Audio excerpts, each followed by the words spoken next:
Assalamualaikum warahmatullahi wabarakatuh. Innal hamdalillah nahmaduhu wa nasta'inuhu wa nastaghfiruh wa na'udzu billahi min shururi anfusina wa sayyiati a'malina.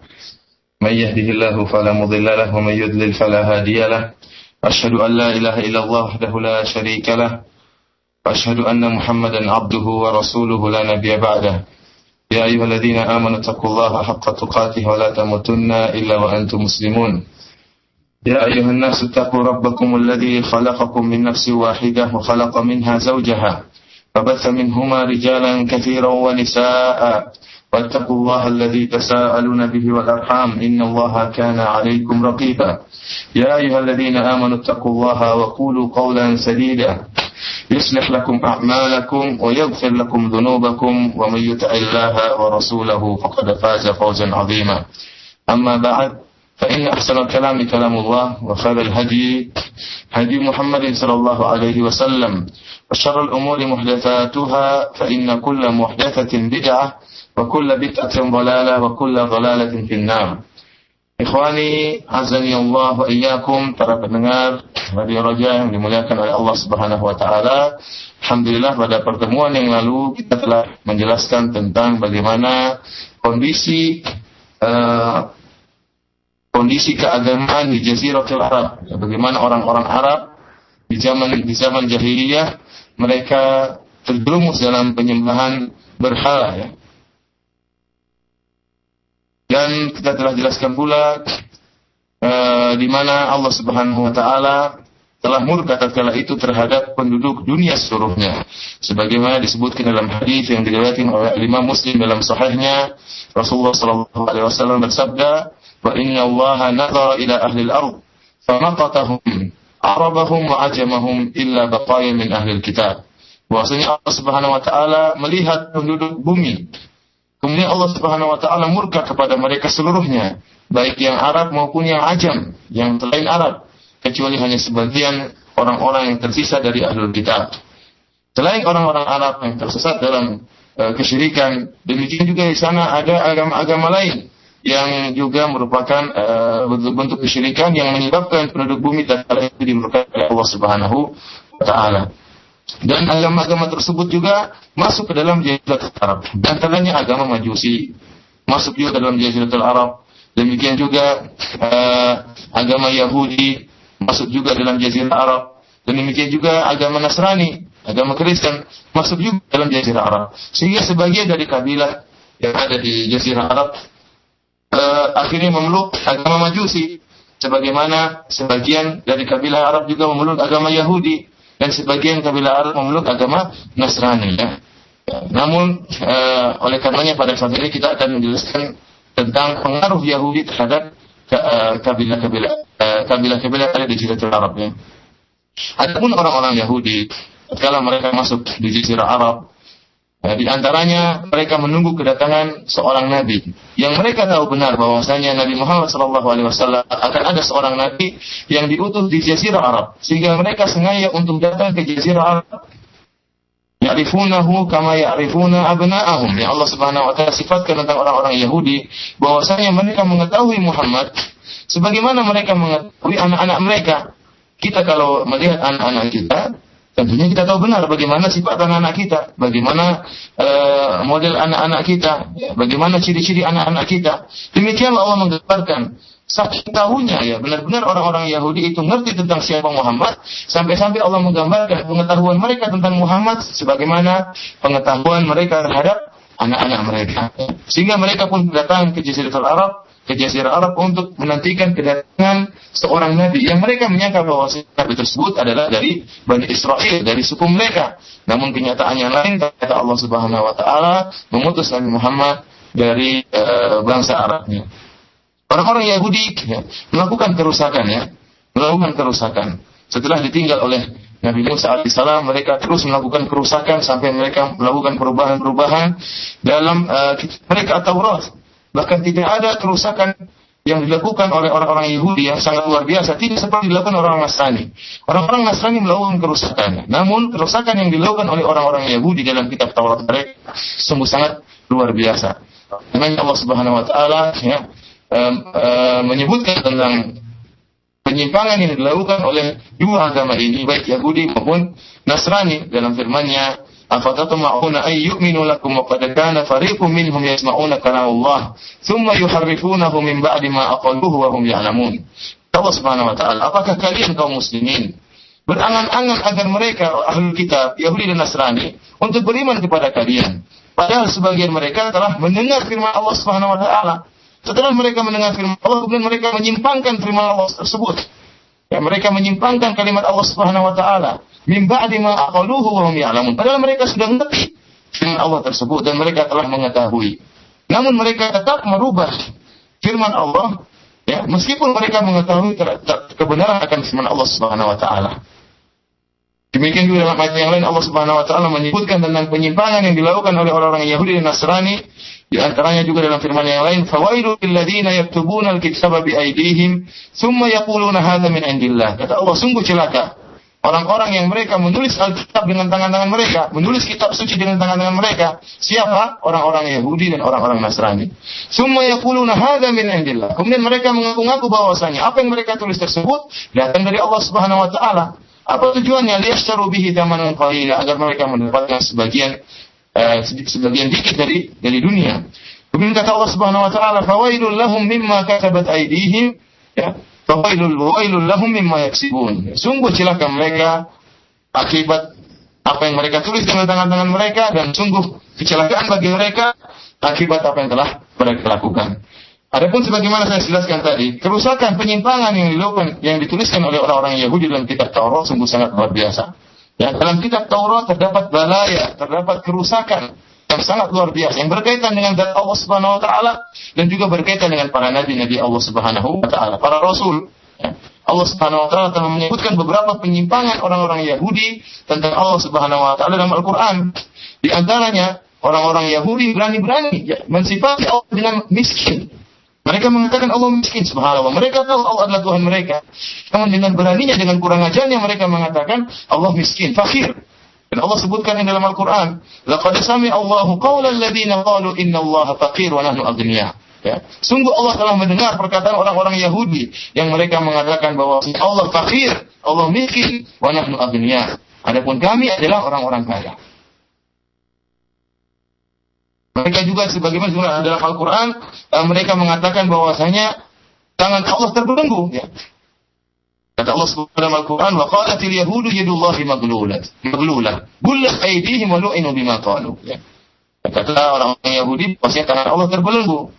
Apa kata Allah membantah? Gullat aydihim. Justru tangan orang Yahudi itulah yang terbelenggu. Wa lu'inu bima qalu, dan mereka telah terlaknat dengan apa yang telah mereka ucapkan. Bal yadahu mabsuutatan yunfiqu kaifa yasha. Bahkan sesungguhnya kedua tangan Allah terbentang. Allah menginfak sebagaimana yang Allah kehendaki. Allah memberi rezeki sebagaimana yang Allah kehendaki.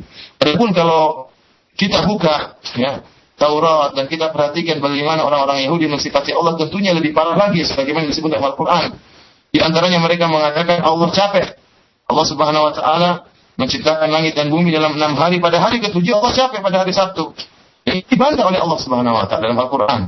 Allah katakan wala qad khalaqna as-samawati wal ard wa ma bainahuma fi sittati ayyam wa ma massana min lughub. Kata Allah, sungguh kami telah menciptakan langit dan bumi dan apa yang di antara keduanya dalam waktu 6 hari. Dan kami tidak tertimpa pada kami rasa capek sama sekali. Mereka juga mensifati bahwasanya Allah Subhanahu wa taala tidak tahu. Tatkala Allah Subhanahu wa taala masuk ke surga, Allah mencari Adam dan Hawa. Ternyata Adam sembunyi di balik pohon. Maka Allah tanya, "Di mana kamu Adam?" Di manakah? Allah mencari Adam di mana? Subhanallah. Mensifati Allah yahid. Mereka juga mensifati bahwasanya Allah menyesal. Disebut dalam Taurat bahwasanya Allah menyesal telah mengirimkan taufan ke kaum Nabi Lut, ya. Allah menyesal. Bahkan mereka mensifati Allah menangis. Bahkan mereka lebih parah daripada itu, mereka mensifati bahwasanya Allah Subhanahu wa taala bergulat sama Nabi Yakub alaihissalam. Hampir-hampir Nabi Yakub mengalahkan Allah dalam gulatannya. Hanya saja Allah Subhanahu wa taala membuat makar sehingga akhirnya bisa mengalahkan Nabi Yakub alaihissalam. Sifat-sifat yang sangat buruk yang mereka tempelkan kepada Allah Subhanahu wa taala. Itulah sifat orang Yahudi, penyimpangan yang dilakukan orang Yahudi dalam Al-Qur'an. Dan ini tidak terdapat dalam kitab Injil yang di tangan orang-orang Nasrani. Penyimpangan yang dilakukan orang Nasrani tidak seperti ini. Masih ada pengagungan terhadap Allah Subhanahu wa taala. Adapun orang-orang Yahudi sungguh luar biasa, mereka menganggap Tuhan mereka seperti teman mereka, benar-benar diinjak-injak oleh mereka.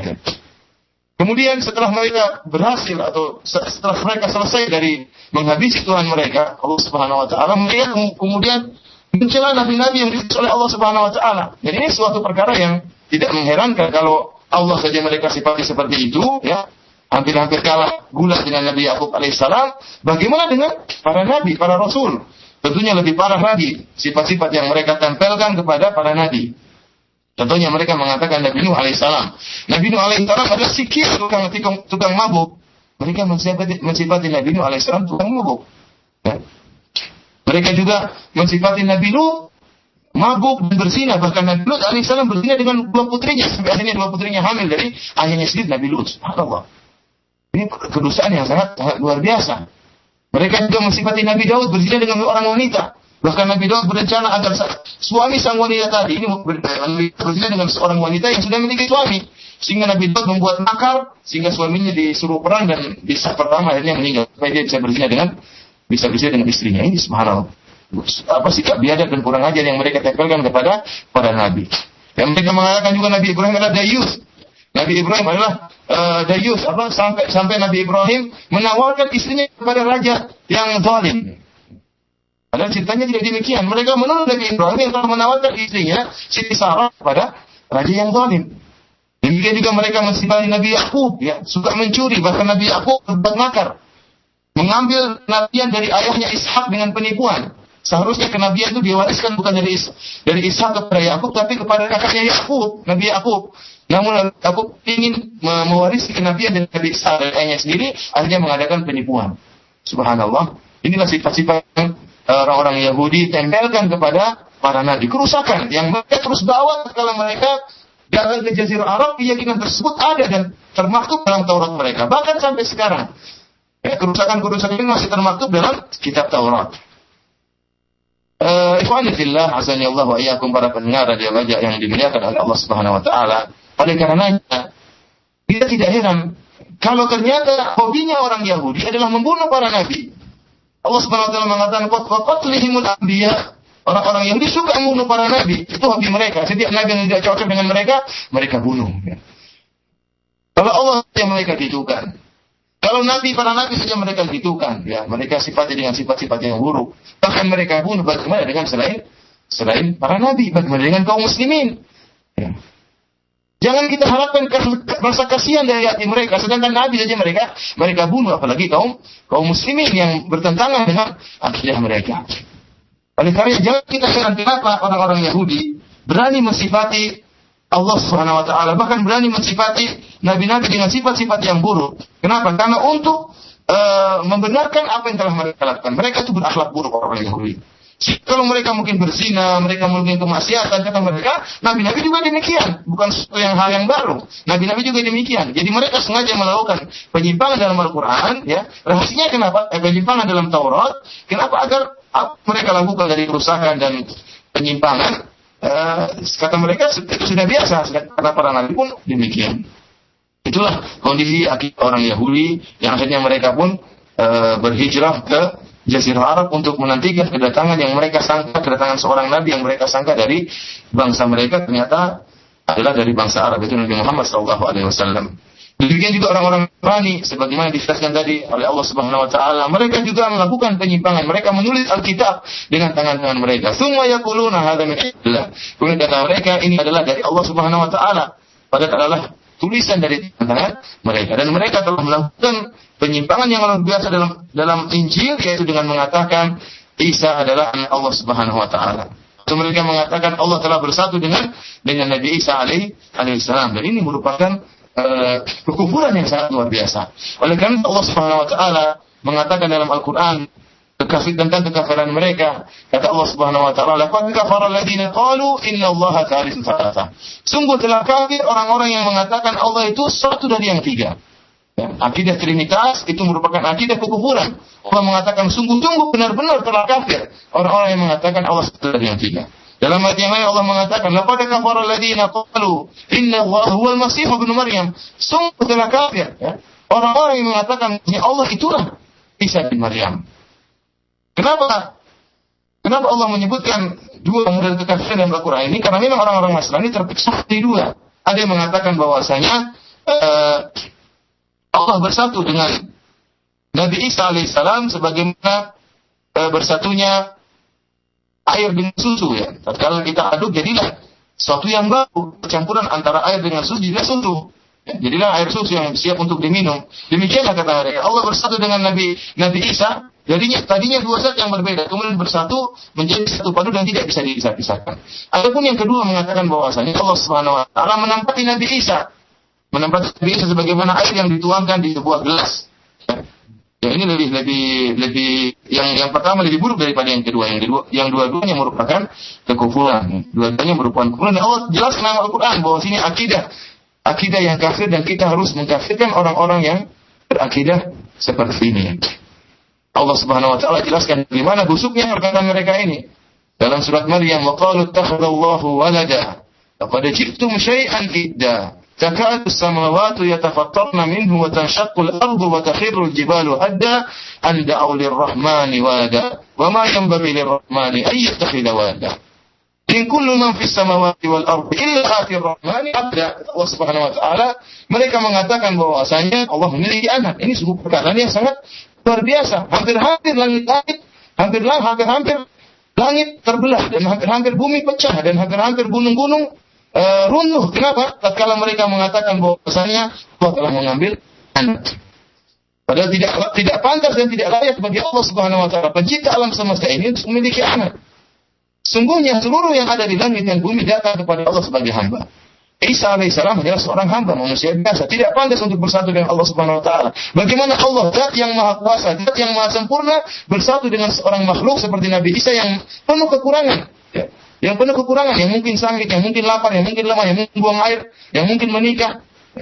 Bagaimana zat yang maha kuasa bersatu dengan makhluk yang penuh kelemahan? Oleh karenanya perkataan bahwasanya Allah bersatu dengan makhluk, bersatu dengan Nabi Isa merupakan penghinaan terhadap Allah Subhanahu wa taala.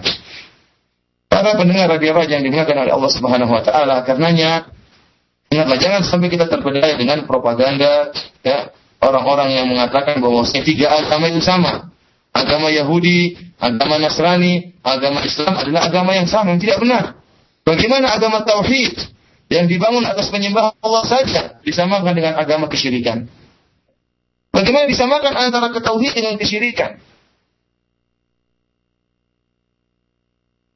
Yang sungguh bodohnya yang kita yang terpengaruh dengan propaganda ini ya, yang mengatakan Islam, Yahudi dan Nasrani sama saja ya. Ketahuilah bahwasanya orang-orang Yahudi, orang-orang Nasrani tidak mau disamakan dengan kita. Tidak mau disamakan dengan kita. Kenapa kita berburu-burunya mau menyamakan diri kita dengan mereka? Mereka tidak mau menyamakan diri mereka dengan kita. Walan tarda ankal yahudu walan nasara hatta tattabi'a millatahum.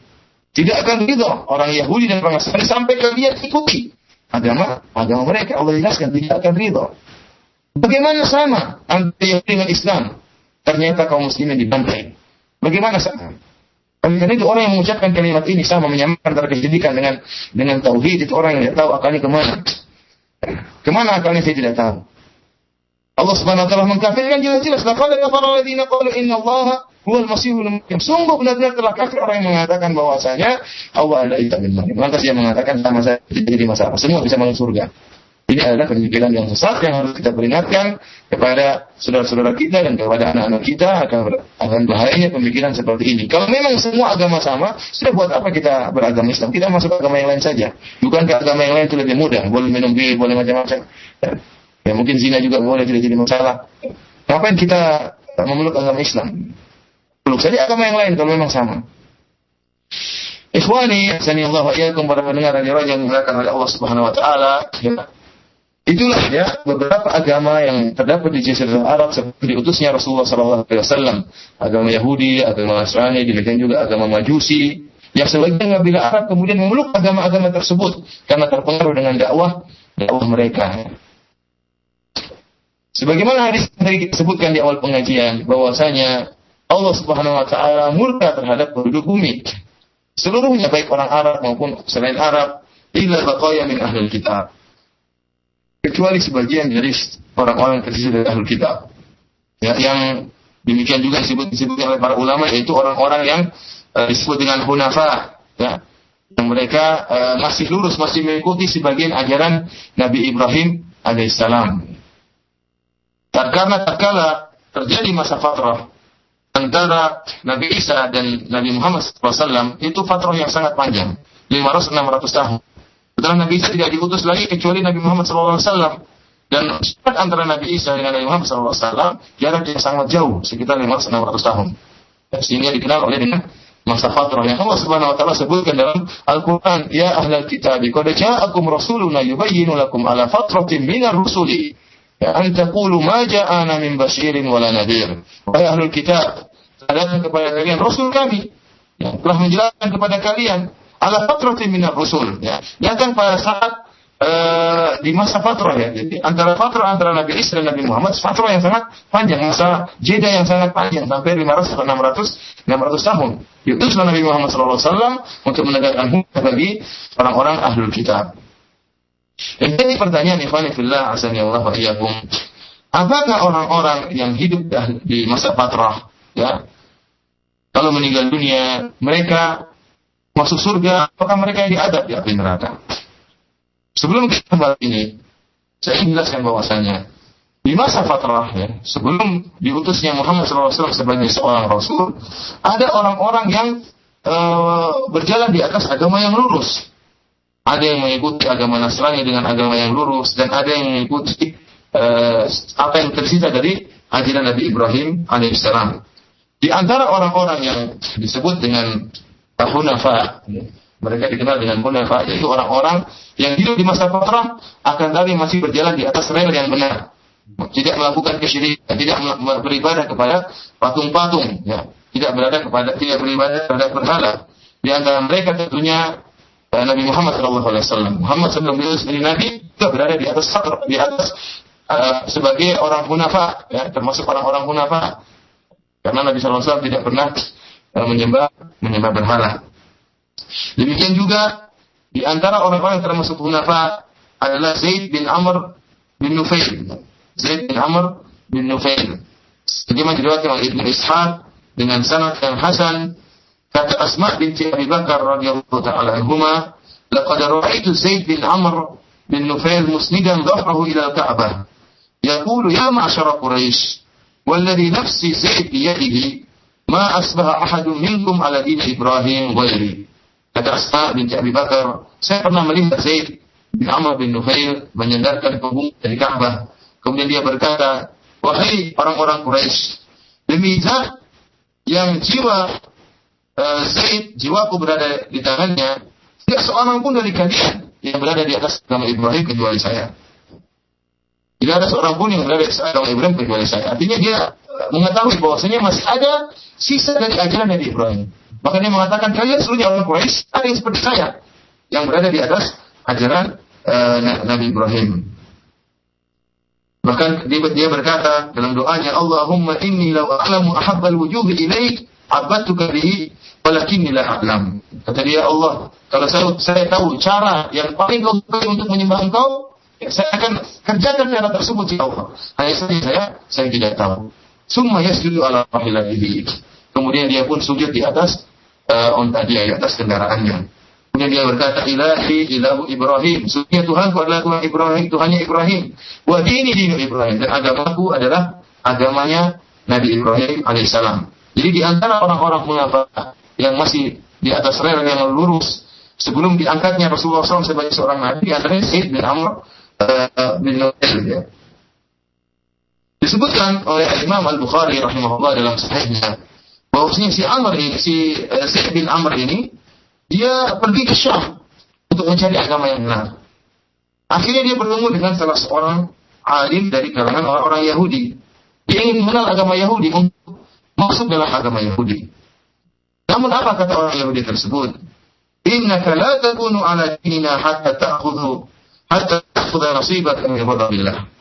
Kata orang Yahudi tersebut, wahai Zaid bin Amr bin Nufail, kau tidak mungkin bisa masuk dalam agama kita sampai kau kebagian murkanya Allah Subhanahu wa taala. Karena orang Yahudi tahu bahwa mereka dimurkai oleh Allah Subhanahu wa taala.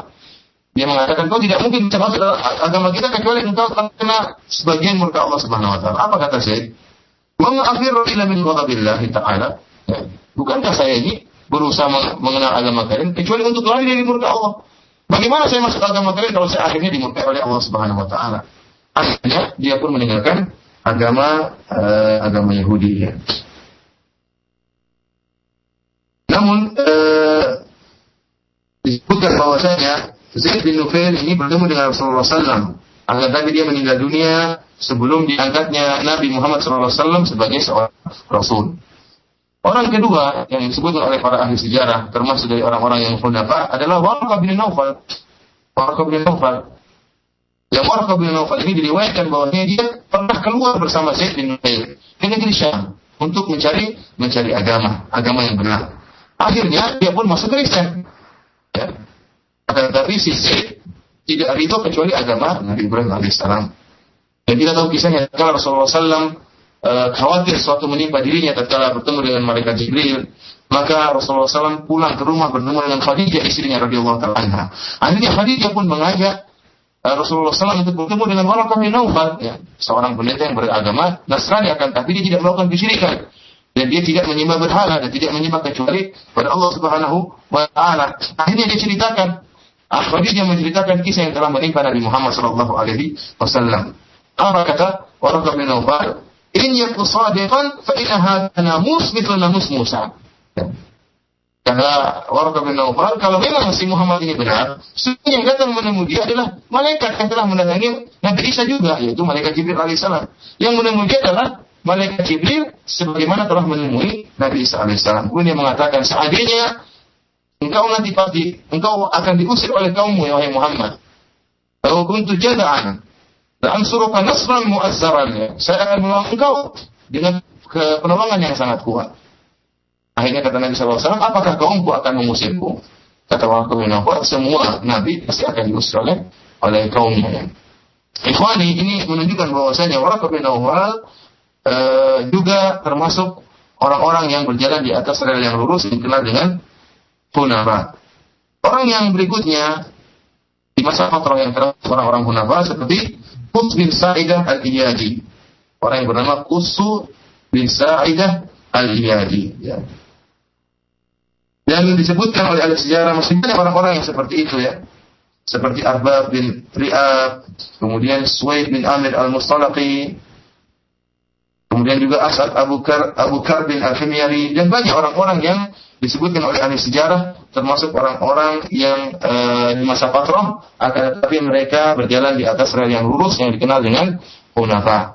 Sekarang ikhwani, menjadi permasalahan antara kita, bagaimana nasib orang-orang tersebut? Ya.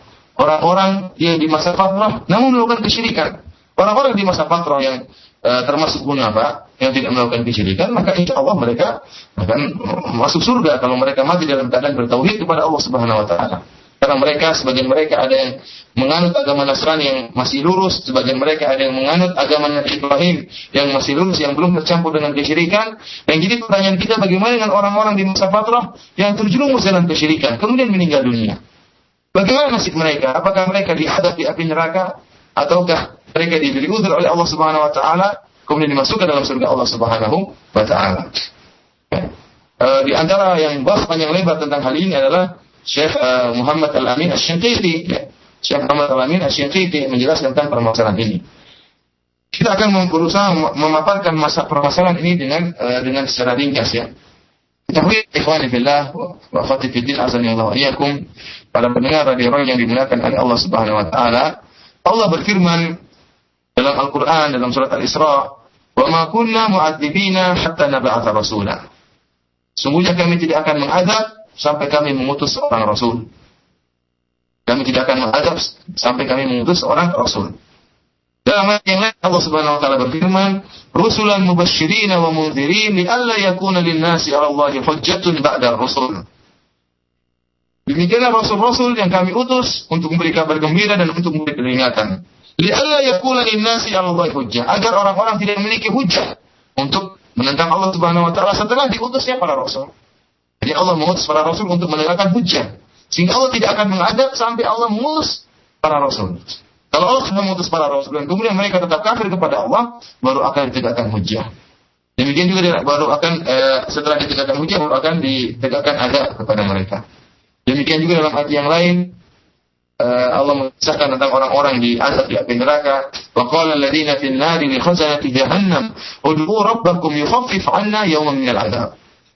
Orang-orang di neraka mereka mengatakan kepada penjaga neraka jahanam, mintalah kepada Rabb kalian agar mengurangi azab yang menimpa kalian meskipun hanya sehari. Apa kata penjaga neraka jahanam para malaikat?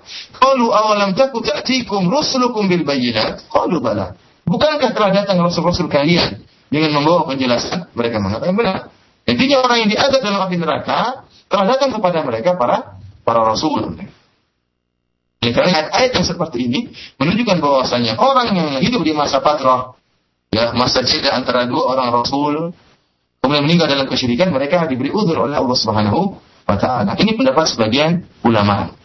Sebagian ulama yang lain berpendapat yang bertentangan, yang mereka mengatakan bahwa seluruh orang yang mati dalam keadaan kafir, seluruh orang yang mati dalam kesyirikan, meskipun termasuk al-fatrah, maka dia akan masuk dalam api neraka. Akan masuk dalam api neraka. Mereka dengan ayat-ayat yang biasa kita dengar, misalnya seperti firman Allah Subhanahu wa Ta'ala, innallaha la yaghfiru an yushraka bihi wa yaghfiru ma duna dzalika liman yasha. Sungguh Allah tidak akan mengampuni orang-orang yang berbuat kesyirikan. Nah, orang-orang ahlul fatrah mereka berbuat kesyirikan, kalau itu akan diampuni oleh Allah Subhanahu wa Ta'ala. Dalam ayat yang lain Allah Subhanahu wa Ta'ala berfirman, innahu may yusyrik billah faqad harramallahu alaihi al-jannah. Sungguh barang siapa berbuat kesyirikan kepada Allah, maka Allah telah haramkan bagi dia surga. Demikian juga dalam ayat yang lain Allah Subhanahu wa Ta'ala berfirman, walladzina yamutuna wa hum kuffar ulaika a'tadna lahum 'adzaban alima. Allah tidak akan menerima tobatnya orang-orang yang mati dalam keadaan kafir. Allah telah menyiapkan bagi mereka, kami telah siapkan bagi mereka azab yang pedih. Dalam ayat yang lain juga Allah Subhanahu wa Ta'ala berfirman, innal ladzina kafaru wa matu wa hum kuffar ulaika 'alaihim la'natullahi wal malaikati wan nasi ajma'in. Sungguhnya orang-orang yang dalam keadaan kafir kemudian meninggal dalam keadaan kafir, maka mereka orang-orang yang dilaknat oleh Allah, yang dilaknat oleh para malaikat, dan dilaknat oleh seluruh manusia. Dan ternyata ahlul fatrah yang mati dalam kesyirikan, dalam kekufuran, menyembah berhala, mereka mati dalam kesyirikan, dan mereka telah mati dalam kekufuran meskipun mereka ahlul fatrah. Dan zahir dari ayat-ayat ini menunjukkan mereka akan diazab oleh Allah Subhanahu wa Ta'ala, karena ayat ini tidak mengkhususkan seorang kafir dari yang lainnya. Siapa saja yang mati dalam keadaan kafir, baik ahlul fatrah atau yang lainnya, ya, maka dia akan diazab oleh Allah Subhanahu wa Ta'ala. Kemudian di antara hadis-hadis yang menunjukkan akan pendapat yang kedua ini, bahwasanya ahlul fatrah itu kalau meninggal masuk dalam api neraka. Hadis yang diriwayatkan oleh Al-Imam Muslim dalam sahihnya, Muhammad bin Salah dari Thabit Al-Bunani dari Anas bin Malik radhiyallahu ta'ala anhu, hadis yang sahih yang disebut oleh para ulama bahwasanya azbatun nas fi Thabit, orang yang paling fiqh terhadap Thabit adalah Muhammad bin Salamah, sebagian disebut oleh Tirmidzi, ya, dalam ilalnya, bahwasanya orang yang paling fiqh terhadap Thabit adalah Muhammad bin Salamah. Kenapa saya menyebutkan ini? Karena sebagian orang meragukan kesahihan hadis ini, meragukan kesahihan hadis ini dan berusaha mentakwil hadis ini, seperti dilakukan oleh Suyuti, kemudian diikuti oleh sebagian orang sekarang seperti Muhammad Al-Ghazali dan juga Yusuf Al-Qaradawi. Ya, mereka meragukan akan kesahihan hadis ini. Namun hadis ini disahihkan oleh para ulama, mengingat bahwasanya Muhammad bin Salamah adalah orang yang paling fiqh terhadap Thabit Al-Bunani. Kemudian dia meriwayatkan dari Anas bin Malik. Dan hadis ini diriwayatkan oleh Imam Muslim dalam sahihnya. Anna rajulan qala, ada seorang laki-laki yang berkata, "Ya Rasulullah, aina abi?" Ada seorang laki-laki datang dan berkata, "Wahai Rasulullah, di manakah ayahku?" Kata Rasulullah sallallahu alaihi wasallam, "Qala finnar." Sungguhnya ayahmu di neraka. Falamma qafa da'ahu, tatkala orang tadi pergi, Rasul manggil dia lagi. Kemudian Nabi sallallahu alaihi wasallam berkata, "Inna abi wa abaka finnar." Sungguhnya ayahku dan ayahmu di neraka. Kata Nabi, ini perkataan Nabi. Dalam hadis yang saya disepakati oleh para ulama akan kesahihannya. Ya, kecuali hanya sebagian itu dari orang-orang terdahulu seperti Suyuti dan orang sekarang seperti Syekh Muhammad Al-Ghazali rahimahullah dan juga Yusuf Al-Qaradawi. Kata Rasulullah SAW, sungguhnya ayahku dan ayahmu di neraka. Ini dalil bahwasanya ayahnya Nabi di neraka meskipun ayah Nabi hidup di masa fatrah. sallallahu alaihi wasallam. Demikian juga hadis yang lain dari Abu Hurairah radhiyallahu taala anhu, ya. Rasulullah sallam berkata, "Ista'dzantu Rabbi an astaghfira li ummi, falam ya'dzan li." Aku pernah minta izin kepada Allah Subhanahu wa taala untuk meminta ampun bagi ibuku. Kemudian Allah Subhanahu wa taala tidak mengizinkan aku.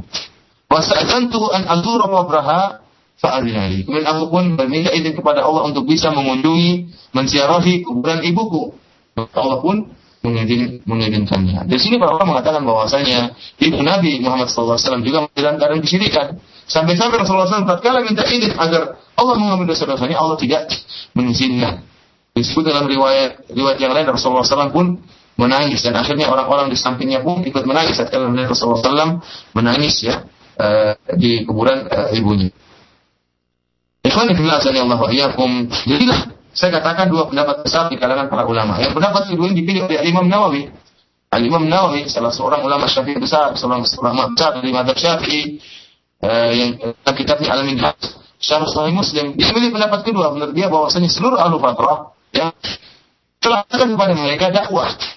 Nah, masih ada sisa dakwah Nabi Ibrahim yang sampai kepada mereka. Masih ada sisa dakwah Nabi Ibrahim yang sampai kepada mereka. Sehingga telah terjadi hujah bagi mereka. Sehingga pada di antara mereka meninggal dunia, kemudian dalam keadaan kafir, maka dia akan masuk neraka. Dia akan masuk neraka. Bahkan Imam Nawawi mengatakan tidak bermanfaat kekerabatan yang ada, kata Imam Nawawi dalam syarah hadis ini. Tidak bermanfaat kekerabatan. Dia tahu bahwa ayah Nabi sangat dekat dengan Nabi, ayah seorang Nabi. Demikian juga ibu Nabi adalah ibu seorang Nabi Muhammad SAW. Akan tapi kekerabatan tidak bermanfaat kalau ada kesyirikan. Demikian pernyataan yang diucapkan oleh Imam Nawawi dalam kitabnya Al-Minhaj Syarah Muslim. Akan tapi Allah wa iyyakum, demikianlah, ya, ada dua pendapat dalam masalah. Satunya mengatakan ahlul fatrah pasti diberi uzur oleh Allah Subhanahu wa taala. Satunya mengatakan ahlul fatrah tidak diberi uzur karena hujah telah sampai. Barang siapa mati dalam keadaan kafiran, maka akan masuk dalam api neraka. Termasuk di dalamnya adalah ayah Nabi dan ibu Nabi sallallahu alaihi wasallam. Dan ini telah disinggung oleh sebagian ulama bahwa ini adalah masalah khilaf di antara para ulama. Bahkan khilaf di antara ahlul usul fiqh tentang masalah ini. Apakah ahlul fatrah diberi uzur atau tidak? Atau tidak? Di antara dalil-dalil yang mendukung pendapat Imam Nawawi, pendapat yang kedua, selain ayah dan ibu Nabi yang masuk dalam api neraka, ada hadis-hadis lain yang menunjukkan ahlul fatrah yang masuk api neraka. Siapa di antaranya? Seperti yang kita sebutkan dalam pertemuan lalu, yaitu Amr bin Luhai al-Khuzai. Nabi SAW mengatakan, "Ra'aitu Amr bin Amir al-Khuzai yajurru qutbatan fil nar." Saya melihat Amr bin Amir al-Khuzai, dia mengkerek khususnya di api neraka. Kita tahu bahwasanya Amr bin Luhai al-Khuzai termasuk orang-orang yang ada di ahli fatrah sebelum diutusnya Nabi Muhammad sebagai seorang rasul. Dia di ahli fatrah, namun karena melakukan kesyirikan, melakukan khurafat, maka Allah mengazab dia dalam api neraka. Yang hadis ini diriwayatkan oleh Imam Bukhari dan Imam Muslim dalam sahih mereka. Demikian juga kisah Ibnu Jad'an, ya. Aisyah radhiyallahu taala anha pernah bertanya kepada Rasulullah. Aisyah berkata, "Ya Rasulullah, Ibnu Jad'an kana fil jahiliyah yasilur rahim wa yut'imul miskin, fa hal dhaka nafi'uhu?" Kata Aisyah, "Wahai Rasulullah, Ibnu Jad'an, si Ibnu Jad'an ini, ya Rasulullah, di zaman jahiliyah, ya, senantiasa menyambung silaturahmi, senantiasa beri makan kepada fakir miskin, orang lain. Apakah itu bermanfaat bagi dia?" Kata Nabi sallallahu alaihi wasallam, "La yanfa'uhu. Innahu lam yaqul yawman rabbi ighfir li khati'ati yawmiddin." Tidak akan bermanfaat bagi dia kebaikan yang dia lakukan, silaturahminya, memberi makan fakir miskin, tidak bermanfaat bagi dia. Kenapa? Dia tidak pernah sekalipun tidak pernah berkata, "Ya Allah, ampunilah kesalahan-kesalahanku pada hari pembalasan kelak." Hadis ini juga harus selesai diriwayatkan oleh Imam Muslim. Jadi hadis ini menjelaskan ada orang-orang ahli fatrah yang dicegahkan oleh syariat masuk dalam api neraka, meskipun mereka ahli fatrah. Seperti Amr bin Luhai al-Khuzai karena telah melakukan kesyirikan. Demikian juga Ibnu Jad'an. Kenapa? Karena beribadah hari akhir. Nah, mereka semua ahli fatrah. Demikian juga ayah Nabi dan ibu Nabi. Kalau begitu permasalahannya bagaimana? Ikhwani, azanillahu wa iyyakum. Sebagian ulama berusaha untuk menjamak dua pendapat ini. Ya, di antaranya Syekh Muhammad Al-Amin Asy-Shinqiti yang dalam kitabnya Adwaul Bayan. Ya. Karena dia menyebut ada nas yang tegas dalam masalah khilaf ini. Bahwasanya ahlul fatrah ada yang diberi uzur. Ahlul fatrah ada yang diberi uzur. Tidak semua ahlul fatrah masuk neraka meskipun mati dalam kesyirikan. Dalilnya hadis yang diriwayatkan oleh Al-Imam Ahmad dalam Musnadnya, demikian juga Al-Bazzar, bahwasanya Nabi sallallahu alaihi wasallam pernah bersabda, hadis yang sahih. Nabi sallallahu alaihi wasallam, arba'atun yaumal qiyamah. Ada 4 orang pada hari kiamat. Rajulun asam la yasma'u shay'an. Seorang yang dia tuli dan tidak mendengar sesuatu pun. Ini yang pertama, tuli tidak mendengar sesuatu pun. Wa rajulun ahmaq. Ada seorang laki-laki yang bodoh. Wa rajulun halim. Ada seorang laki-laki yang pikun, sudah tua dan pikun. Wa rajulun mata fi fatrah. Perhatikan. Wa rajulun mata fi fatrah. Ada seorang laki-laki yang dia meninggal di masa fatrah. Di masa jahiliyah misalnya. Apa kata Nabi kemudian? Fa ammal asam fayaqul laqad ja'a al-Islam wa ma asma'u syai'an. Tatkala dia dihadapkan pada hari kiamat, dia mengatakan, minta uzur, kata dia, Allah, telah datang Islam, namun saya tidak mendengar apa-apa. Saya tuli ya Allah, tidak bisa dengar tentang Islam. Makanya tidak masuk Islam ya Allah. Ini yang pertama. Yang kedua, ahmak yang bodoh, yang bahlul, dia mengatakan, ya Allah, ya Islam, wasibyan yahdifunani bil ba'd. Ya Allah, bagaimana saya masuk Islam ya Allah? Datang Islam, karena saya ini orang bodoh, anak-anak melemparin saya dengan kayak unta. Anak-anak melemparin saya. Bagaimana saya bisa masuk? Saya bodoh, tidak paham. Bagaimana bisa masuk Islam? Maka saya tidak masuk Islam. Yang ketiga, orang yang pikun. Dia juga tidak masuk. Kemudian minta uzur kepada Allah, kata dia, fayaqul, ya Rabb, laqad ja'a Islam wa ma aqilu syai'an. Ya Allah, Islam sudah datang, namun saya tidak kenal Islam. Bagaimana saya bisa masuk Islam sedangkan saya tidak bisa mengerti apa-apa? Saya sudah pikun, tidak mengerti. Wa ma aqilu syai'an, tidak bisa mengerti apa-apa. Adapun yang keempat, yang mati dalam keadaan fatrah, kata Nabi, wa amma alladhi mata fi fatrah fayaqulu ma atani laka rasulun ya'khudhu mawathiqahum yuti'an lahu. Ya, yang keempat mengatakan, Allah, bagaimana saya masuk Islam? Tidak seorang rasul pun yang kau utus kepadaku. Tidak seorang rasul pun yang kau utus kepadaku. Maka Allah pun mengambil perjanjian mereka agar mereka taat kepada Allah Subhanahu wa taala. Maka Allah pun mengutus kepada mereka, memerintahkan mereka untuk masuk dalam api. Kalau Allah perintahkan mereka, kata Allah, kalian harus taat kepadaku. Mereka mengatakan, iya, kami akan taat. 4 orang ini mengatakan, kami akan taat. Kemudian Allah mengirim api dan memerintahkan mereka untuk masuk ke dalam api tersebut. Apa kata Nabi sallallahu alaihi wasallam? Fawalladzi nafsi biyadihi law dakhaluha kanat alaihim badan wa salaman. Kalau mereka masuk dalam api tadi, taat kepada perintah Allah, maka api tadi akan menjadi dingin dan selamat bagi mereka. Hadis ini hadis yang tegas, yang dia adalah fasil di mahallin niza, yaitu hadis yang menjelaskan pendapat yang benar tentang khilaf di antara para ulama dalam masalah ini.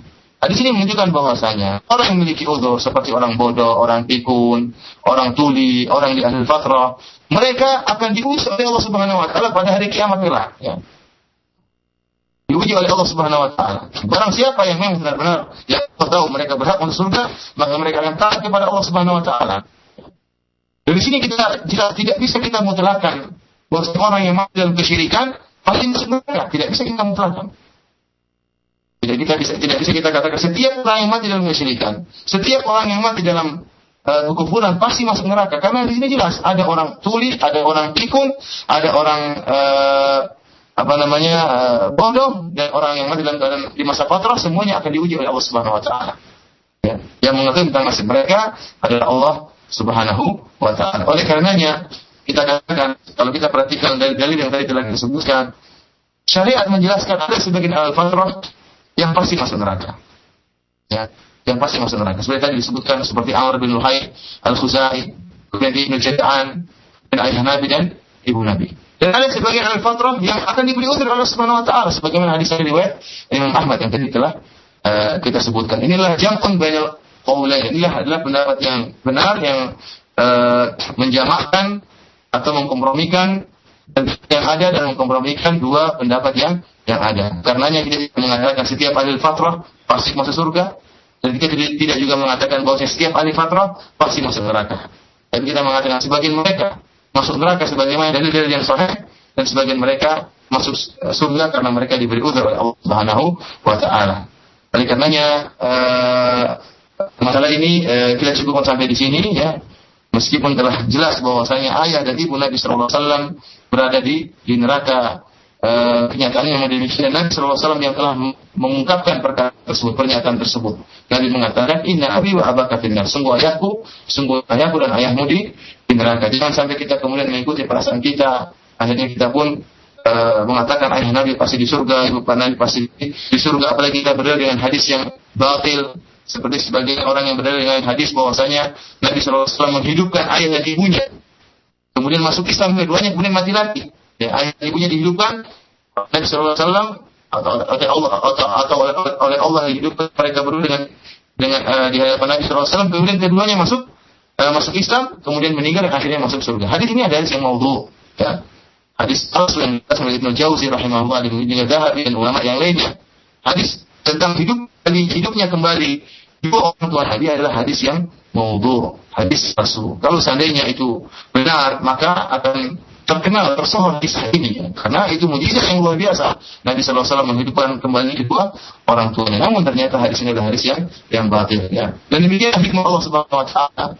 Terkadang Allah Subhanahu wa taala mengeluarkan seorang nabi dari seorang yang kafir seperti Nabi Ibrahim alaihissalam. Ayahnya kafir.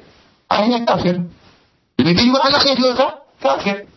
Ya, sebagian nabi kerabat-kerabatnya kafir seperti Nabi Lut alaihissalam, Nabi Nuh alaihissalam, istri-istri mereka dalam keadaan mati dalam keadaan kafir. Itu hikmah yang Allah lebih mengetahui apa hikmahnya. Kita hanya pasrah dan tunduk kepada dalil-dalil yang ada. Kemudian saya ingatkan pembahasan terakhir tentang fatwa Syekh Ibnu Utsaimin rahimahullah, bahwasanya bagaimana kita menghukumi orang-orang yang nasibnya seperti ahli fatrah. Tentunya di dunia ini masih ada sebagian orang, meskipun mungkin kecil kita katakan, setelah tersebarnya sarana komunikasi, ada HP di mana-mana, ada internet di mana-mana, tapi masih memungkinkan ya. Kalau 50 tahun yang lalu atau 100 tahun yang lalu jelas ada ahli fatrah, yaitu orang-orang yang tidak sampai kepada mereka dakwah. Jadi sebelumnya kita jelaskan apa sih maksudnya ahli fatrah?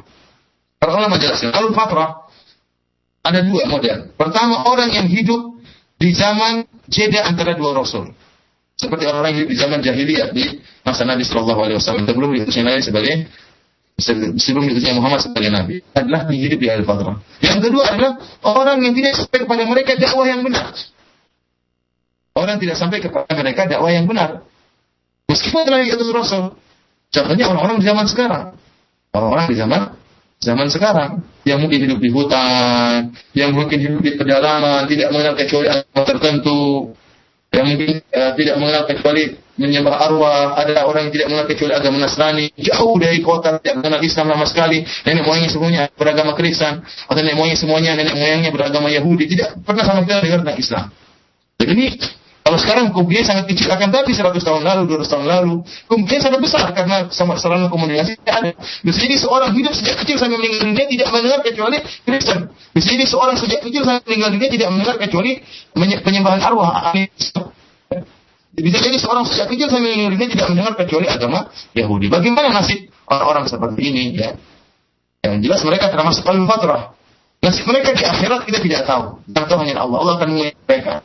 Allah akan menguji mereka sebagaimana hadis Imam Ahmad tadi yang telah kita jelaskan. Adapun hukum di dunia, kalau kita ketemu orang seperti itu, maka hukumnya adalah orang kafir. Kalau dia meninggal, maka kita kuburkan di kuburan orang-orang kafir. Kenapa? Karena mereka adalah orang Islam. Mereka animisme atau Kristen atau Nasrani atau Yahudi, hukum mereka adalah hukum orang kafir. Ya. Namun apakah mereka di akhirat pasti masuk neraka? Itu hanya Allah Subhanahu wa taala. Kenapa? Karena belum tegak hujjah kepada mereka, belum sampai dakwah kepada mereka. Yang lebih tahu apakah mereka sudah sampai dakwah kepada mereka atau tidak, hanyalah Allah Subhanahu wa taala, ya. Demikian saja ikhwani, azanillahu wa iyyakum pendengar Radio Raja yang dimuliakan oleh Allah, apa yang bisa kita sampaikan pada pertemuan kita kali ini. Yang kesimpulannya bahwasanya sebelum diutusnya Nabi telah terjadi kerusakan yang sangat luar biasa di Jazirah Arab. Terdapat banyak aliran agama di Jazirah Arab sebelum diutusnya Nabi. Ada agama Yahudi, ada agama Nasrani, ya, ada agama Majusi, ya, ada musyrikin yang menyembah berhala. Namun di antara mereka ada orang-orang khunafa yang masih terus berpegang di atas agama yang lurus tauhid. Seperti tadi kita mengatakan Zaid bin Amr yang masih berjalan di atas agama Nabi Ibrahim, Warqah bin Naufal yang masih berjalan di atas agama Nasrani yang lurus. Dan demikian sebagian orang-orang yang mereka disebut dengan hunafa yang masih berjalan di atas agama yang lurus ya. Ini semua menjelaskan kepada kita kerusakan yang sangat terjadi saat itu sebelum Allah mengutus Nabi Muhammad SAW. Karena saatnya sudah tepat, kalau kerusakan sangat luar biasa, maka perlu diutus seorang Rasul untuk mengembalikan kembali ajaran Nabi Ibrahim alaihissalam yang telah mulai hilang, tercampur dengan kesyirikan, tercampur dengan bid'ah, tercampur dengan khurafat. Maka Allah pun mengutus Nabi Muhammad SAW untuk mengembalikan agama nenek moyangnya, agama Nabi Ibrahim alaihissalam yang dibangun di atas tauhid. Demikian saja apa yang bisa disampaikan pada kesempatan kali ini. Kurang lebihnya mohon maaf. Nah, kami ucapkan terima kasih jazakumullahu khairan pada Ustaz yang telah menyampaikan materi kita dari Sirah Nabawiyah untuk kesempatan siang hari ini. Dan ikhwatal Islam a'azanillah iyyakum, tiba saatnya bagi kita untuk berinteraksi dengan beliau, dan kita akan terima untuk yang pertama dari penelpon di 0218236543 untuk siang hari ini. Kami angkat untuk yang pertama dari penelpon terlebih dahulu. Halo, assalamualaikum. Halo Ustaz, ini silakan. dari Ummu Khairiyah di Jakarta Ustaz ya. Saya mau tanya nih. Mohon maaf Ibu, dikecilkan radionya Ibu, ada feedback Bu ya. Silakan. Halo. Halo. Iya, silakan Ibu. Ini Ustaz, apa namanya? Saya mau tanya nih. Kelak orang-orang, sebagian orang Nasrani dan Yahudi itu akan dimasukkan ke dalam surga ketika di masa hidupnya mereka mengikuti agamanya nabi-nabi mereka dengan ajaran yang lurus ya Ustadz ya. Terus yang saya tanyakan, apakah ada perbedaan antara agama Nasrani, agama Yahudi yang masih lurus dengan agama yang Hanif, agama yang dibawa oleh Nabi Ibrahim ini Ustadz? Jazakallahu khairan. Assalamualaikum warahmatullahi wabarakatuh. Assalamualaikum warahmatullahi wabarakatuh. Jadi syariat para nabi, akidah yang dibawa oleh para nabi adalah akidah yang sama, akidah tauhid. Bahwasanya akidah mereka semua sama, yaitu hanya beribadah kepada Allah saja, tetapi syariat yang berbeda-beda. Syariatnya Nabi Ibrahim tidak sama dengan syariatnya Nabi Ismail, tidak sama dengan syariatnya Nabi Ishaq, tidak sama dengan syariat Nabi Musa, dan tidak sama dengan syariat Nabi Isa, dan tidak sama dengan syariat Nabi Muhammad SAW.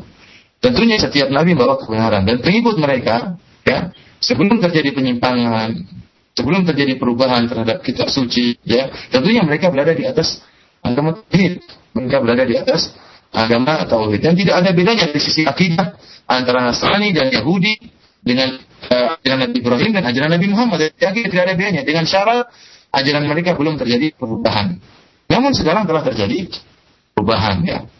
Dan tatkala Nabi Muhammad SAW telah diutus, maka orang Nasrani meskipun masih lurus, tidak melakukan kesyirikan, harus mengikuti Nabi Muhammad.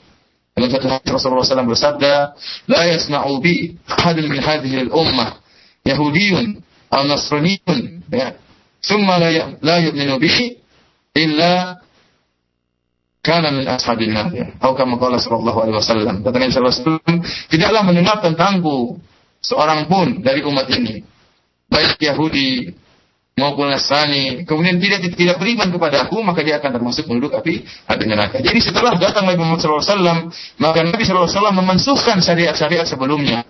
Ya, mungkin saja yang mengatakan masih ada orang Nasrani yang masih lurus. Iya, kalau sekarang masih ada, dia harus ikut Nabi Muhammad SAW.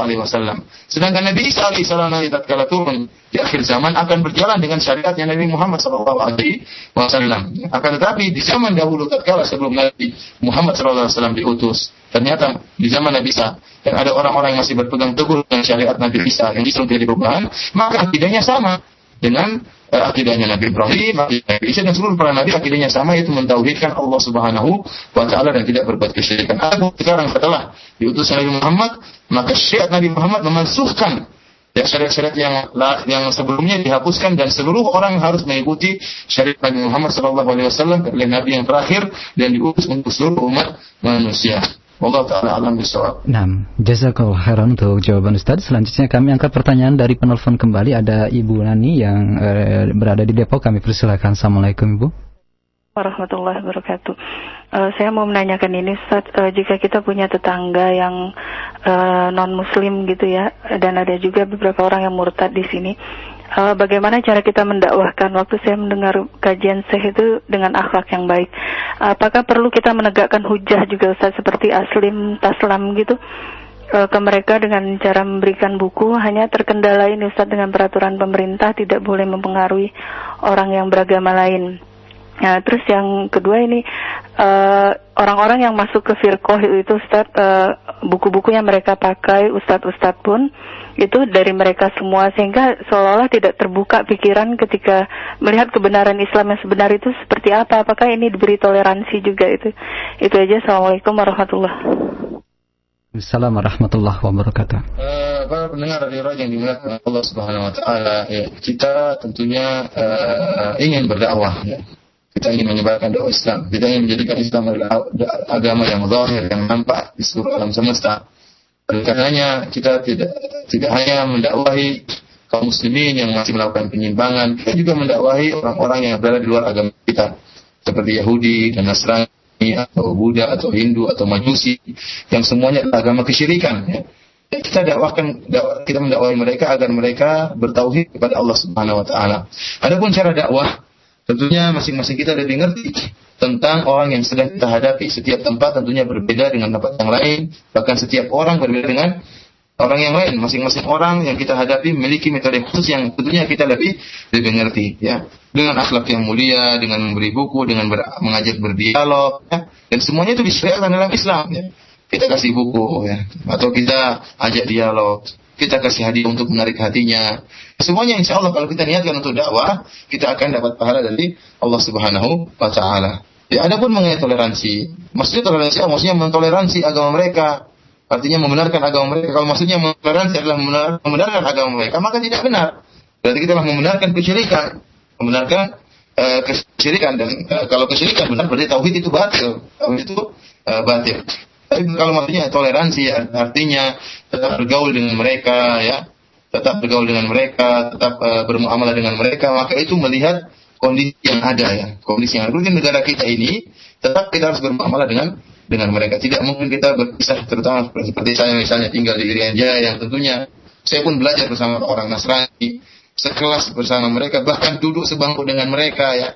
Tidak bisa saya lepas dari mereka. Yang bisa saya lakukan adalah berakhlak mulia di hadapan mereka dan berajak dialog dengan tenang dengan mereka. Semoga Allah Subhanahu wa taala membuka hati mereka. Siapa tahu dengan satu kalimat minimal membuat mereka rancu dengan agama mereka, atau bahkan kemudian Allah beri hidayah sehingga memeluk agama Islam yang penuh rahmat ini. Jadi dakwah tetap berjalan, adapun caranya insya Allah masing-masing berusaha untuk melakukan cara yang terbaik, dan itu kembali sesuai dengan kondisi masing-masing orang yang kita hadapi. Allah ta'ala bisawab. Nah, kemudian berkaitan dengan yang kedua, ya, halo Ustaz. Apakah ada uzur kebodohan dalam kesyirikan? Ya? Demikian juga status orang tua Nabi.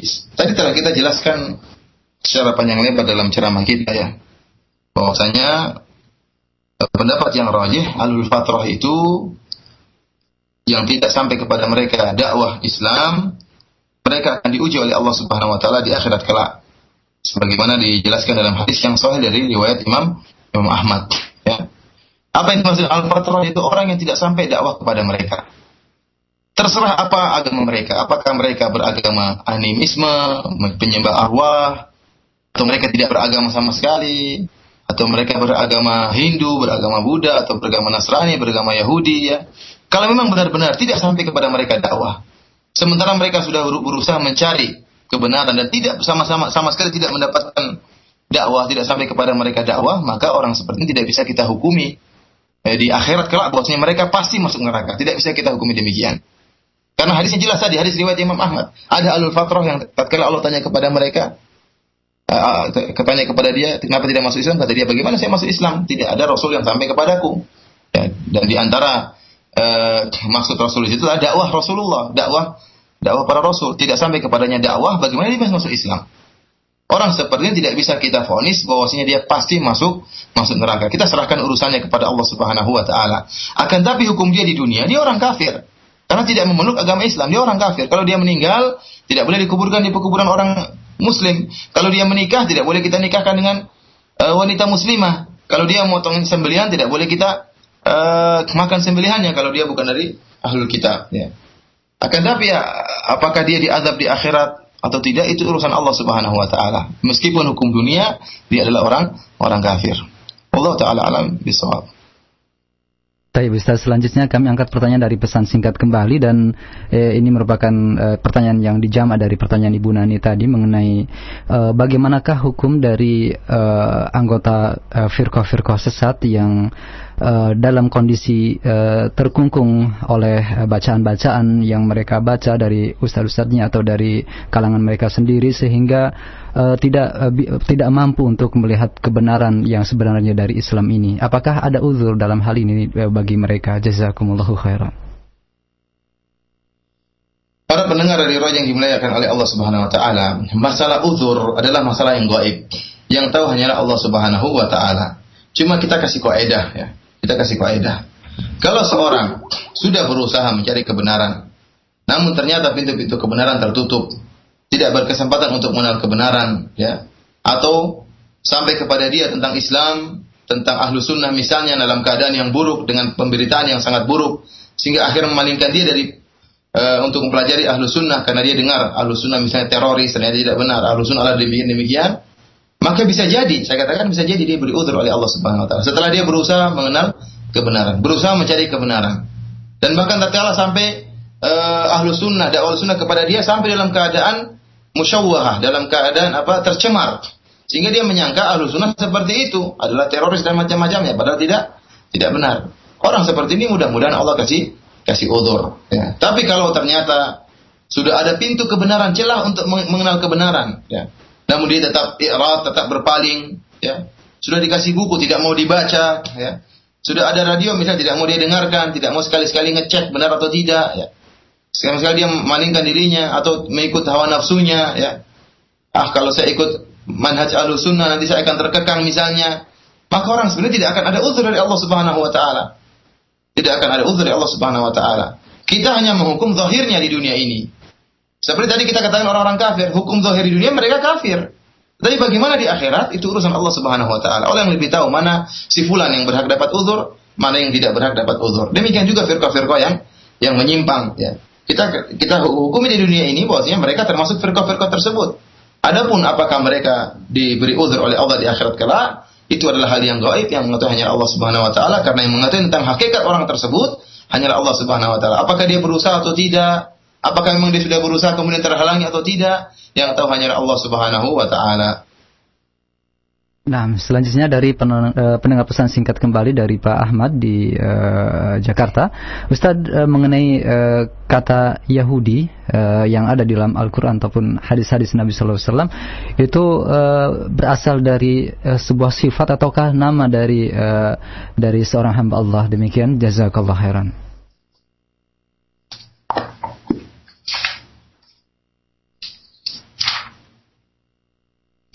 Ikhwani fillah azani Allah wa iyyakum, mengenai penamaan Yahudi ada beberapa pendapat di kalangan para ulama, ya. Ada yang mengatakan bahwasanya Yahudi itu berasal dari Arab, bahasa Arab, yang al-hud dalam bahasa Arab artinya taubat dan kembali, ya. Ya, taubat dan kembali artinya Yahudi adalah bahasa Arab yang dia asalnya berasal dari bahasa Ibrani, ya. Namun diadopsi oleh bahasa Arab sehingga akhirnya menjadi bahasa Arab. Namun asalnya dari bahasa Ibrani. Yang dalam bahasa Arab Yahud itu atau Hud itu artinya taubat atau kembali kepada Allah Subhanahu wa taala. Sebagaimana dalam firman Allah Subhanahu wa taala di mana Nabi Musa alaihissalam pernah berkata, "Inna hudna ilaik." Itu kami kembali kepada engkau, ya Allah Subhanahu wa taala. Ya, kemudian ada yang mengatakan bahwasanya Yahudi itu nisbah kepada seorang yang bernama Yahuda. Ya. Seorang yang bernama Yahuda, salah seorang keturunan Nabi Yakub alaihissalam. Atau ada yang mengatakan nisbah kepada penyandaran kepada negara atau kerajaan Yahuda yang dulu berada di Palestina, ya. Akan tapi Allah taala alam bisawab, ya.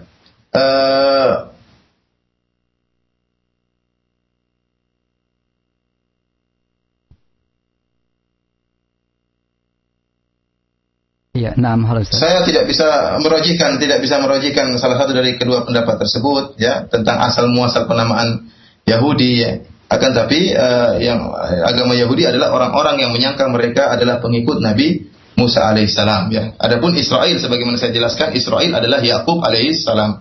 Adapun penamaan Yahudi asalnya mana yang lebih benar, Allah taala alam bisawab, saya tidak tahu. Nah, selanjutnya kami angkat pertanyaan yang datang dari pesan singkat kembali dari Ummu Sela di Bekasi Timur. Ustadz, ada yang menyatakan dari salah seorang tokoh agama bahwasannya panggilan ya ahlal kitab di dalam Al-Qur'anul Karim juga termasuk ke dalam umat Islam. Apakah hal ini benar dan apa konsekuensi dari hal ini? Jazakallah khairan. Kita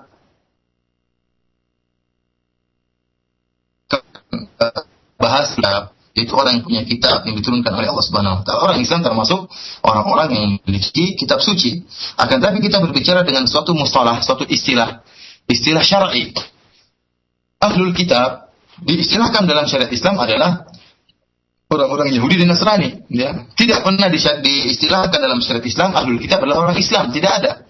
Tidak pernah disebutnya oleh Nabi sallallahu alaihi wasallam kita ahlul kitab. Tidak ada. Ahlul kitab maksudnya Yahudi dan Nasrani. Oleh karenanya Allah Subhanahu wa taala berfirman, "Innal ladzina kafaru min ahlil kitabi wal musyrikin." Ya, kata Allah Subhanahu wa taala, sungguhnya orang-orang yang kafir min ahlil kitab, dari orang-orang ahlul kitab. Siapa?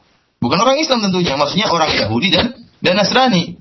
Wal musyrikin. Siapa musyrikin? Orang-orang musyrikin Arab. Sampai-sampai Allah Subhanahu wa taala dalam istilah membedakan antara musyrikin dan ahlul kitab. Yang dua-duanya berkumpul dalam kekufuran.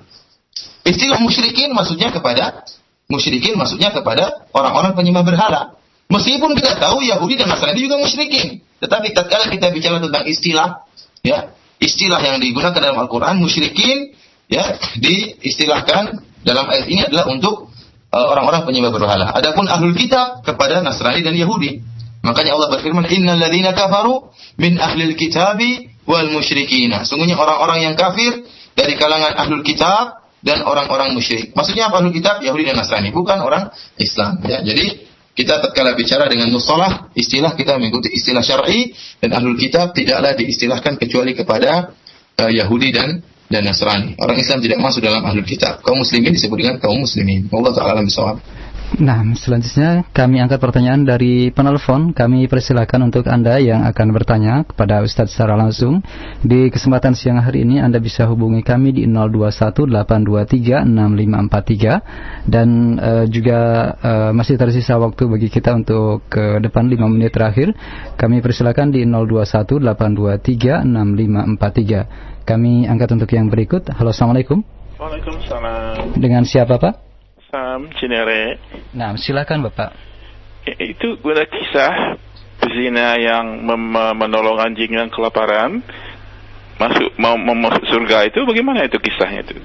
Apa betul itu atau Israeliat? Bagaimana itu? Terima kasih Bapak Syam. Kami persilakan. Para pendengar radio yang dimuliakan Allah Subhanahu wa taala, hadisnya hadis yang sahih, hadis dari Abu Hurairah riwayatkan oleh Imam Bukhari dan Imam Muslim, ya, kata Rasulullah sallallahu bainama kalbun yutifu bi ruqayyatin kada yaqtulu al-'atash isra'athu baghiyun min baghaya bani Israil fanazat muqaha, ya, fasaqathu faghfara Allahu laha bihi. Kata Nabi sallallahu alaihi wasallam, tatkala ada seekor anjing yang berputar-putar di sebuah sumur, ya, hampir-hampir dia mati kehausan, ya, hampir-hampir mati kehausan. Dia sudah melihat sumur namun dia tidak bisa mengambil air tersebut karena dalam. Akhirnya seorang wanita pezina, ya, dari kalangan ahlul kitab dari Bani Israel, maka dia pun kasihan terhadap anjing tadi, kemudian memberi air minum kepada anjing ini. Akhirnya Allah Subhanahu wa taala mengampuni dosa-dosa wanita ini, ya gara-gara dosa-dosa wanita ini gara-gara apa yang telah dia lakukan terhadap anjing tadi, ya. Tentunya ikhwani fil azanillahu iyyakum, ini adalah wanita pezina di zaman Bani Israel yang masih di atas tauhid, tidak melakukan kesyirikan, akan tapi melakukan dosa besar, yaitu perzinahan, ya. Sudah kita katakan bahwasanya di antara Bani Israel ada yang masih beragama lurus dan ada yang telah menyimpang. Adapun wanita pezina ini, ya, dia tidak melakukan kesyirikan, hanya saja dia terjerumus dalam kemaksiatan dosa besar, yaitu dia telah melakukan perzinahan. Dan dengan amal yang telah dia lakukan, kebaikan yang dia lakukan dengan memberi makan, minum kepada seekor anjing, Allah menjadikan itu sebagai sebab terampunnya dosa-dosanya. Hal ini telah dijelaskan panjang lebar oleh Syekhul Islam Ibnu Taimiyah dalam Minhajus Sunnah, ya, bahwasanya tidak semua orang yang melakukan amalan seperti dilakukan oleh wanita pezina ini, maka natijahnya sama, hasilnya sama. Artinya, kalau ada orang berzina, saya berzina, kalau gitu supaya dimaafkan saya minumin anjing, ya, kasih minum anjing. Tidak semua orang seperti itu. Karena hal ini kembali kepada keimanan dan keikhlasan yang terdapat pada hati wanita tersebut, ya. Di antaranya disebutkan bagaimana keikhlasan wanita ini, yaitu tatkala dia menolong anjing tadi, dia tidak ada yang melihat dia beramal, tidak ada yang melihat dia, menunjukkan dia itu ikhlas. Yang kedua, dia tatkala menolong anjing tadi, dia harus turun ke dalam sumur sambil menggigit sepatunya, kemudian turun ke dalam sumur, kemudian ambil air, kemudian manjat lagi sumur, dan itu pekerjaan yang berat bagi seorang wanita yang dia tidak lakukan kecuali dia ikhlas, menunjukkan keikhlasannya. Yang ketiga, dia sama sekali tidak berharap rasa terima kasih dari anjing tersebut, ya. Dia benar-benar makhluk yang hina, kemudian dia beri minum semata-mata karena Allah Subhanahu wa taala. Karena keikhlasan dan keimanannya, maka Allah pun mengampuni dosa-dosanya. Dan tidak semua orang yang minumkan anjing kemudian diampuni dosa-dosanya, tidak semua, karena masalah hati adalah masalah yang gaib, yang tahu hanya Allah Subhanahu wa taala. Karenanya jangan kita heran tatkala Rasulullah SAW mengatakan bahwasanya para sahabat, amalan mereka kecil namun pahalanya luar biasa. Kata Rasulullah SAW, "Lau anfaqa ahadukum mithla Uhudin dhahaban ma balagha mudda ahadihim wala nasifahu." Kata Rasulullah SAW, kalau ada salah seorang di antara kalian berinfak dengan emas sebesar gunung Uhud, ya, yang gunung Uhud itu panjangnya 8 kilo, kemudian lebarnya entah berapa kilo, intinya jutaan ton mungkin atau ribuan ton emas kita sumbangkan karena Allah Subhanahu wa taala. Kata Nabi, tidak sama dengan infak seorang sahabat Nabi yang berinfak dengan segenggam gandum atau segenggam korma. Tidak juga setengah genggam korma, ya, atau setengah genggam gandum. Apa mau disamakan antara gandum dengan emas? Tidak ada bandingannya sama sekali. Namun amalan kecil yang dilakukan oleh sahabat, ya, emas, korma atau gandum yang hanya 1 mud atau hanya 1 genggam, itu nilainya sangat tinggi di sisi Allah Subhanahu wa taala. Bukan karena sekedar amalan yang dilakukan, tapi tatkala dia beramal, keimanan yang terdapat dalam hatinya. Karena keikhlasan yang terdapat dalam hatinya, ya. Sehingga mereka ditinggikan pahala mereka karena apa yang ada dalam hatinya, ya, apa yang dalam hatinya. Bagaimana mereka bisa disamakan dengan kita para sahabat?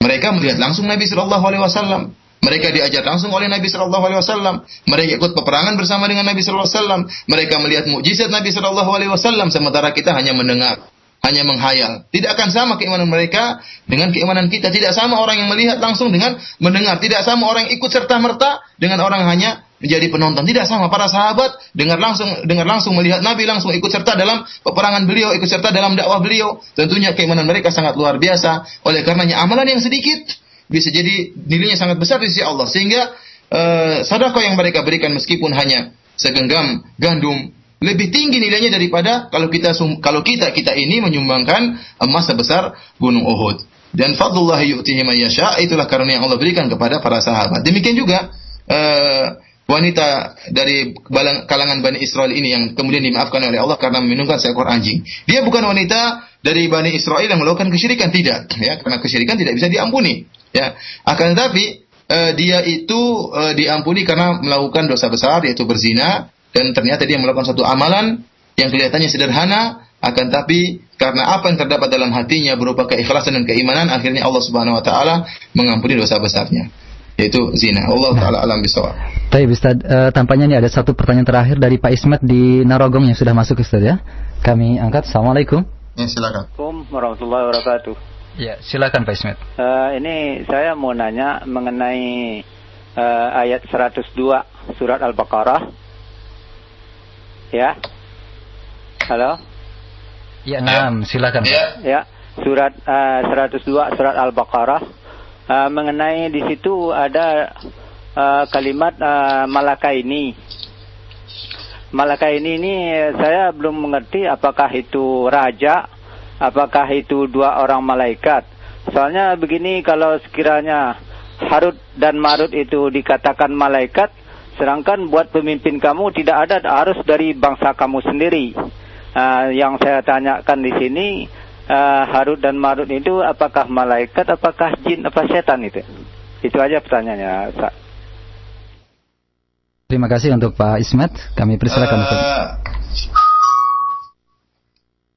Para pendengar radio yang dimuliakan oleh Allah Subhanahu wa taala, ya, terus terang saya sudah membaca tentang ayat ini, akan tapi saya belum tidak bisa menjawab untuk saat ini. Saya butuh murajaah lagi tentang tafsiran tentang al-malakain di sini, ya. Apakah raja atau malaikat, ya. Allah taala alam bisawab. Insyaallah pada pertemuan berikutnya saya akan menjawab pertanyaan ini. Allah taala alam bisawab. Nah, kami ucapkan terima kasih Ustaz. Jazakallah khairan atas kajian kita di siang hari ini, dan mungkin ada satu penutup untuk menutup perjumpaan kita, silakan Ustaz. Demikian saja para pendengar radio Raja yang dimuliakan Allah Subhanahu wa taala, apa yang kita bisa sampaikan pada kesempatan kali ini, ya. Sebagai kesimpulan, sebagaimana tadi ana telah sampaikan bahwasanya Nabi sallallahu alaihi wasallam diutus oleh Allah Subhanahu wa taala pada suatu masa di mana masa yang sangat buruk atau dikatakan super buruk, di mana Allah Subhanahu wa taala murka kepada penduduk bumi seluruhnya, baik orang Arab maupun selain Arab, yang seluruhnya terjerumus dalam kesyirikan dengan berbagai macam model kesyirikan.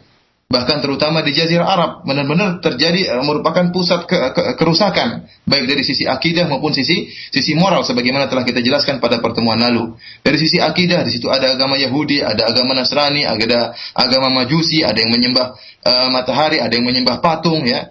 Dari sisi akhlak terjadi perzinahan dengan berbagai macam modelnya. Kemudian anak wanita dibunuh hidup-hidup. Kerusakan moral yang sangat luar biasa dan kerusakan akidah yang sangat luar biasa. Sehingga tepatlah saat di mana Allah Subhanahu wa taala mengutus Nabi Muhammad sallallahu alaihi wasallam untuk mengembalikan cahaya yang pernah dibawa oleh Nabi Ibrahim alaihissalam. Kalau kita melihat ini semua, maka kita bersyukur kepada Allah Subhanahu wa taala telah mendapatkan cahaya yang dibawa oleh Nabi Muhammad SAW, telah merasakan nikmatnya tauhid dan telah merasakan moral yang diajarkan oleh Rasulullah SAW, adab yang diajarkan oleh Nabi SAW. Bagaimana kita kalau dulu hidup di zaman seperti itu, ya? Apakah kita menjadi pengikut Rasulullah atau bahkan kita menjadi kafir kepada Rasulullah? Kita tidak tahu. Alhamdulillah Allah Subhanahu Wa Taala menjadikan kita termasuk orang-orang yang mengikuti jalan Nabi Muhammad SAW.